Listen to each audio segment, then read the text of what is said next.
真係憤怒啊！我而家喺威尼斯啦，啱啱就喺呢間餐廳食完飯。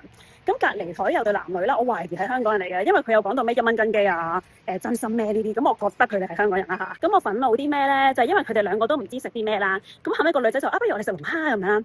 跟住個男人就我哋尋日先食完龍蝦做咁樣啦。跟住個女人就細聲咗少少啦，就話但我真係好想食龍蝦喎。總之就係來回咁樣，個男人就話唔想食啊，但係個女人就係咁講到我真係好想食，我真係好想食啊咁樣啦。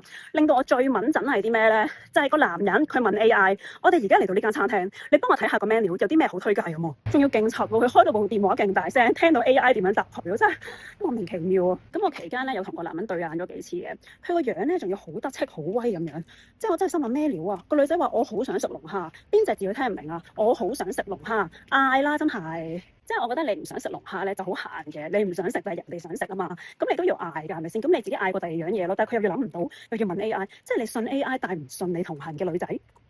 我真係勁想同佢哋講去旅行就係要開心，想嗌就嗌啦，係咪先？不過算啦，但我就忍唔住係咁望住個男人咯。但係個男人隻眼係咁樣好威啊！我唔嗌咁嘅樣，真係嬲啊！真係想尋人啊！到底邊一個8月8號喺呢一間餐廳食過嘢啊？即係咧你自己都唔知嗌啲乜嘢，去問 AI 都唔俾人哋嗌啲佢想食嘅嘢。